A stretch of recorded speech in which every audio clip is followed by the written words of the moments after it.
Well, Gary, have you been sort of talking up this game or playing it down this week? Well, neither really. You mustn't forget how big a game it is, but at the same time, you can't make people nervous because of it. But I think the more you have to trust your training. That's how we put it.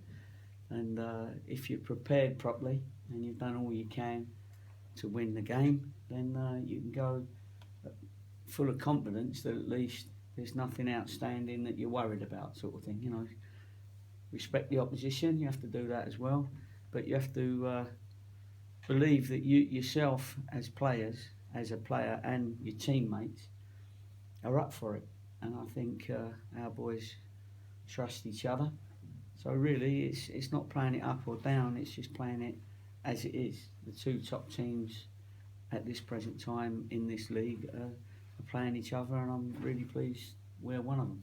I suppose the scenario would be different if this was like the middle of March or even early April, because that it would be seen as an absolutely crunch game then. But here we are, halfway through the season. Yeah, you're right, and it would have been great had it been later on in the season, I suppose. But it has created a lot of interest already, anyway. The stadium will be nice and full enough to create a really good atmosphere, anyway. Local derby, if you want to call it that way, but.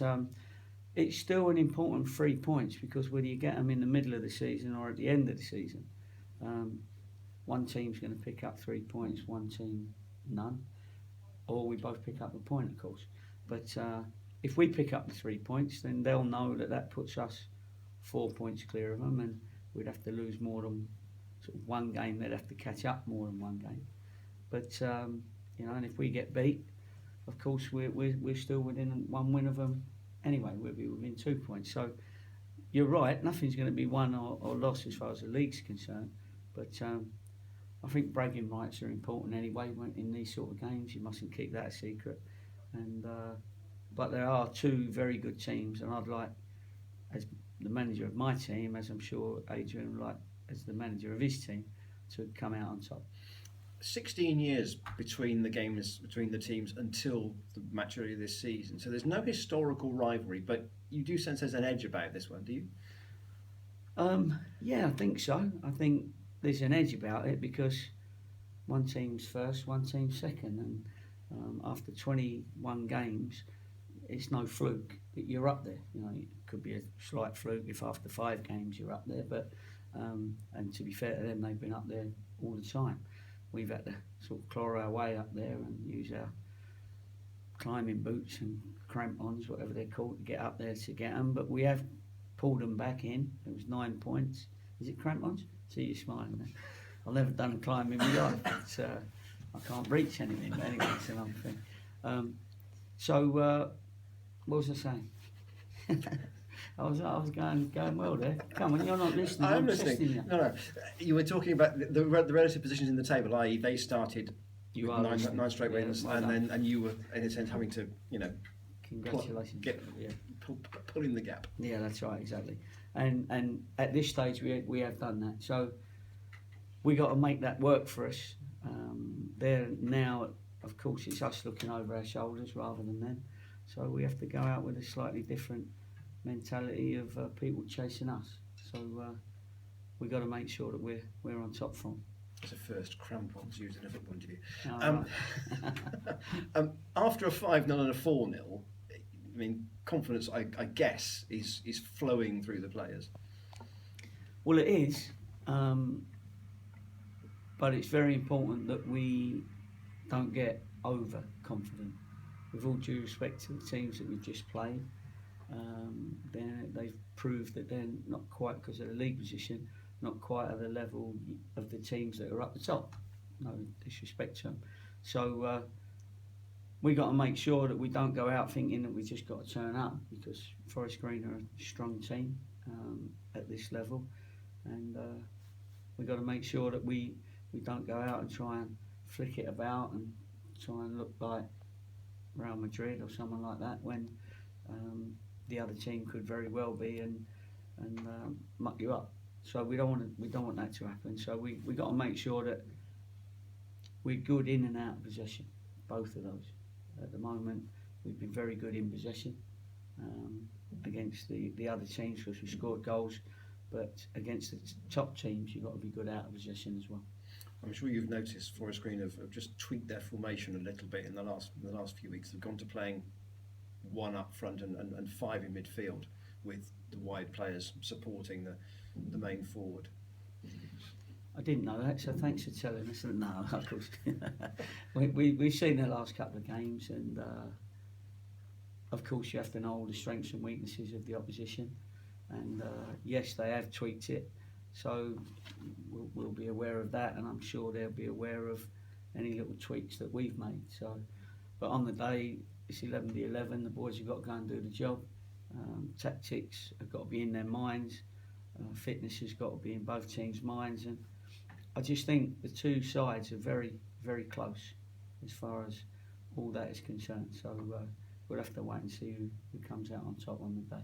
The 2-2 game, it took a while to open up, but once it did, it was, you could almost say it was a thrilling second half. Well, there were 4 quality goals, that's for sure. And what you know is that both teams are good enough to come back from being behind. And both teams have got players that have got the quality to create good goals, special goals. And I really felt that on the day, I think I said it in the interviews after the game, that I thought the 4 goals were worthy of a different level. So from your point of view, a good occasion to be involved in? Great occasion. You've got to embrace these occasions. The players have got to embrace these occasions. You've got to remember that half our team probably haven't had this sort of game before. So it's great experience for them. The 4 or 5 that have, we need them to be leaders on the day.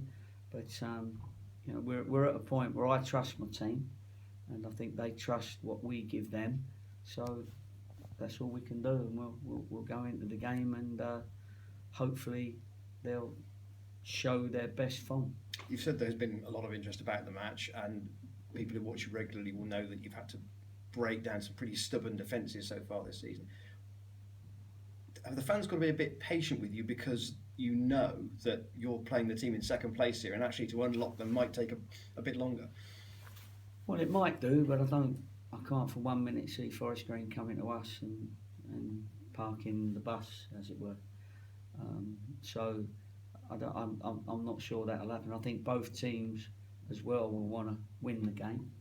So to go and win the game, you have to get out the opposition at some stage. So I think it'll be a good football match. I think it'll be competitive, and we've got to be ready for that. Lastly, not a question about crampons, but about Luke Thomas. How do you see that situation unravelling now that Southampton have expressed an interest in him? Well, I mean, Southampton's name's come out, but there's a lot of other clubs that have expressed an interest as well. Many clubs, to be honest with you, want him to train there. But we think he's better off training with us. He's been training with the first team.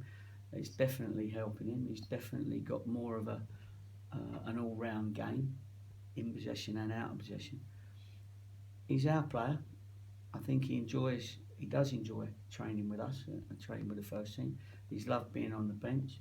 He's handled all the stuff you have to do as a newbie in the first team, like sing at dinner and away games, and he's got through that. You know, that's an experience that I wouldn't put on my worst enemy, but he's come through that well, and all of a sudden they grow up a little bit.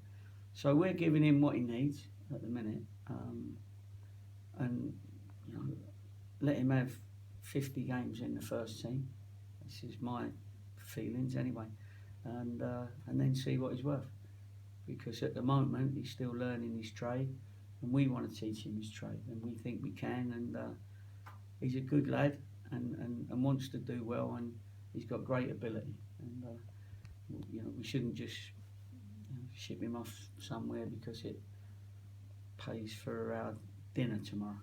Do you know what I mean? We've got to make sure that we nurture him, we look after him, and in the end, if he's good enough, which I'm sure he will be, he'll find the level that he can compete at.